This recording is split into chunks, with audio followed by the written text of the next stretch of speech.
Pete. And I'll pick up on something that each of the other panelists brought up. I didn't see that TNR article, but it's something I have been thinking about because I have friends in the Zen Sangha who do prison outreach. They do work in the Zen Mountain Monastery. They have a big outreach program in the New York prisons. And, prisons are filled with people who are traumatized and filled with people who are dissociating continuously. My background's in clinical psychology, and it's in trauma. And the major phenomenon that people experience who've been traumatized is dissociation, whether it's from physical trauma or psychological trauma or whatever. If, like you suggested, mindfulness is being used by institutions to put a Band-Aid over major dissociative tendencies within an institution or with individuals, you're just going to have more problems. And that I have found that to be very concerning, especially as we see the mindfulness thing sort of spread all over the place. And it's going to become one of those things where people use it in so many ways, it won't be well defined. It'll be hard to study, and it'll be easy to attach a lot of negative things to it, just from pushback in the press, for instance. So I started thinking about what are some of the downsides of mindfulness. And I think, for me, something to worry about would be the way that institutions use it. And sidestepping a critique of the way that institutions do create problems for people. And I noticed in the film that something that I would object to would be the way that the students, for as well as it seemed to have gone, which might be the magic of film editing, they were having something done to them, which is still this typical transfer of knowledge model in education. And for a disempowered, dissociative person, that's not going to do anything for them. I consider myself a pretty deep practitioner of meditation practices, and I studied Shimgum Do down the way at the temple there. It's a martial art for a long time now, and I teach it at my school. And I teach it in a particular way that allows the student to notice what they're experiencing as they're moving through space, as a way of getting them to recognize their own, without calling it so much that, their own dissociative states. So for instance, I'll ask, when beginning with a student, I'll have them making the simple movements with the sword and have them try to see that their frustration with it, staying with that for a little longer. Or in art, like James and some of us in the room know well, martial arts is a lot of shouting. Teacher shouting, student shouting, that sort of thing. That breaks up the train of thought. Mindfulness can be a big, disruptive, messy, chaotic thing too. It doesn't have to be And that's something that I think that is missed in the film as well, is that the students are now having something kind of done to them.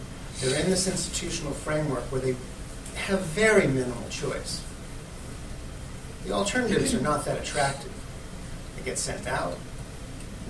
There's an institutional law of power that they're coming right up against. And for a student who is intuitively fighting that, you're creating another situation just like the one that they're always struggling against. So that's always, and as someone who wields a fair amount of power in my school as the principal, I'm always critiquing my own power dynamics with my students, with my staff, and so on. And that's a big part of my own mindfulness practice within the school day, is undermining my own authority and using it in a way that's artful and surprising, rather than just in a kind of blanket manner. And again, I didn't see any disruption of power dynamics in this film whatsoever. Other thing is, I'd like to point out this teacher, right? So this teacher who I would expect generally gets seen as a, sort of burnt out, tired, overtaxed teacher. For a guy who's pretty worn out, he showed admirable openness to the whole thing. And he was in there learning in a way that was a good role model for all the students. And what I didn't see from the instructor in mindfulness was the way that her own personal practice becomes part of the practice in the classroom. She showed no vulnerability whatsoever. One of the, I've been doing martial arts for a number of years, pretty good at it. You get good at something you do a lot for a long time. But I just started taking dance lessons a few weeks ago with a friend of mine. That's really difficult, dancing. And really embarrassing. But I share this with my students because they see me as someone who is in charge of things and very competent, but I also share with them these, hey, I'm doing this, I'm wide open. I want to get the whole school dancing. That's why I'm doing this, guys. So, it's a different kind of movement. I'm taking a risk. Where was the risk-taking in that classroom? Again, that's a reflection of the institutional problems in these schools. Is that how power is used, how power is wielded, how power is related to, is not discussed in any open way. And so when these students, so my last point would be, when these students are experiencing actual conflicts, and you see them through a dissociative lens, what you will find, what I have found, and perhaps you would find too, is that they're externalizing their conflicts. They're battling the stuff on the outside, which is what most of us do most of the time, unless you have a continuous spiritual practice, mindfulness practice, something like that. So, where are their conflicts being addressed? Where are their mixed feelings being acknowledged? In the mindfulness practice, no. As far as we're concerned from the film, it's just about calming down and quieting down and emptying out. In the Zen literature, that's called living in the ghost cave. Just sitting there, emptying your mind, doing nothing. You have to go back into the world and engage and bring your practice to people. Just quieting down just makes you useless. What's the point? Who needs another one of those people? But these kids are not being shown that their conflicts, their critiques are valid, that their experience is important, and that if they have mixed feelings, all of those things are important to be part of your experience when you're quieting down. That kid, what's his name? The one who lost the two friends, the brother. Omar, right? So clearly post-traumatic, it's got the whole thing going. I would never in a million years ask a kid like that to quiet down before I got to know him. You have no idea what's going on. You could be re-traumatizing him right there and then. If he doesn't know, if you don't know what he's thinking and what he's feeling, he could be re-traumatizing himself right then, and then you're responsible for it. So until you do this kind of due diligence, you're also playing with fire. And that's from a clinical perspective, which I think is often missed in an educational framework. So that's another thing I worry about. But mostly, I would say, if you looked at these students and said something like, everything that's going on in there is going to be all right. You don't have to tell me. You can take a quick glance at it. You can feel it a little. Where do you feel it in your body?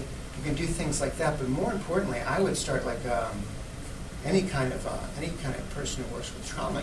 You have to create containment for their trauma first. You have to identify and have an idea of what kind of things they've experienced. And until you do that, a classroom like this where you have, my students say, I see with the girls, over the years, 25-30% of them have been sexually assaulted in some fashion. Right?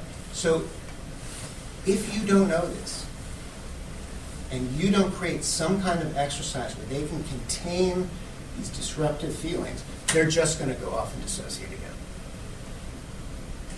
You have to start with that.